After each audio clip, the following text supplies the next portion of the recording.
अतीक का कालो कारोबार है वो आगे बढ़ाया जा रहा था। इस अकाउंट डिटेल से सामने आया कि लाखों का लेन देन हुआ था। अब ये जो लाखों का लेन देन है वो ईडी के रडार पर है, पुलिस के रडार पर है। आइए इस रिपोर्ट के जरिए आपको दिखाते हैं कि आखिर कैसे अतीक का जो काला साम्राज्य था, कौन चला रहा था और कैसे फल फूल रहा था। रिपोर्ट देखिए।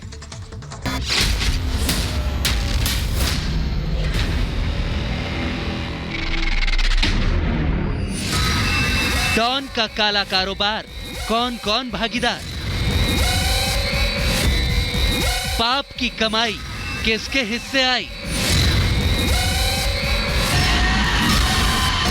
बैंक डिटेल से खुलेगा पूरा सच। आर भारत पर काली कमाई का पक्का सबूत।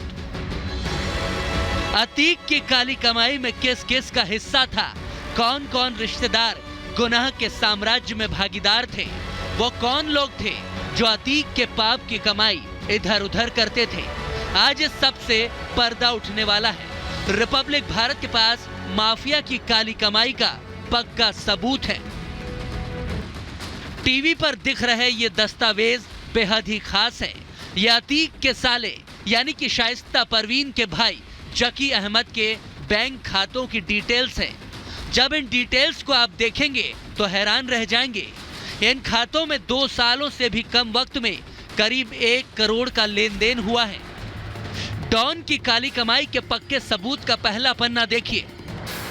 HDFC बैंक के इस खाते के आखिरी 4 अंक 5958 हैं जो जकी अहमद के नाम से हैं। खाते का यह स्टेटमेंट 1 जनवरी 2016 से लेकर 23 नवंबर 2017 तक का है, यानी कि कुल 23 महीने। इस दौरान इस खाते में कई बड़ी रकम जमा हुई और तुरंत बाद रकम निकाल भी ली गई। बड़े बड़े ट्रांजैक्शन को देखें तो करीब 24,10,000 रुपए इस दौरान जमा किए गए, जबकि बड़े ट्रांजैक्शन के जरिए 25,68,000 रुपए निकाल लिए गए। जकी अहमद के दूसरे बैंक खातों की जानकारी भी आपको देते हैं। HDFC बैंक के इस खाते के आखिरी 4 अंक 3426 हैं।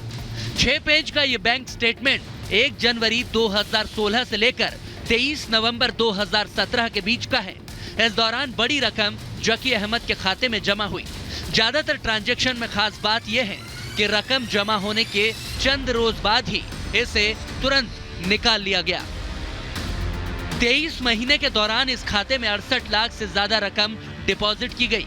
रकम जमा होने के कुछ वक्त बाद ही बड़ी निकासी की गई। 16 नवंबर 2017 को जकी के खाते में केवल 4,452 रुपए बचे, यानी जितनी रकम डाली गई करीब करीब उतनी निकाल भी ली गई। जकी अहमद का तीसरा अकाउंट कोटक महिंद्रा बैंक का है, जिसके आखिरी 4 अंक 6457 है। इस खाते का इस्तेमाल कम किया गया, लेकिन फिर भी कई संदिग्ध लेन देन इसमें दर्ज हैं। इस खाते में कुल 6,40,000 रुपए जमा किए गए, जबकि 5,93,000 से ज्यादा की निकासी की गई। सवाल यह है कि जकी अहमद के खातों से हुए ट्रांजैक्शंस का अतीक की काली कमाई से क्या लेना देना है, तो आपको यह भी समझा देते हैं। सूत्रों का कहना है कि अतीक के शहर के 25 होटल और 20 रेस्टोरेंट में हिस्सेदारी थी। ये होटल संचालक हर महीने माफिया फैमिली को बड़ी रकम देते थे। सरकार की नजर से बचने के लिए अतीक अलग अलग खातों में ये रकम जमा कराया करता था। कुछ हिस्सा काटने के बाद अतीक के पास ये रकम पहुंचाई जाती थी। सूत्रों का कहना है कि ये ट्रांजैक्शन भी उसी संदिग्ध लेन देन का हिस्सा है और यही वजह है कि PDA अतीक की हिस्सेदारी वाली होटल और रेस्टोरेंट की अब जांच कर रहा है। कई नामी होटल्स PDA के रडार पर हैं। बैंक खातों से लिए गए लेन देन भी पुलिस और ईडी की जांच के दायरे में बताए जा रहे हैं। माना यह भी जा रहा है कि इस लेन देन से उन लोगों के चेहरों से नकाब उतर जाएगा जिनके कारोबार में अतीक का पैसा लगा था और जो हर महीने अतीक को हिस्सा पहुंचाया करते थे। Bureau report, Republic Bharat.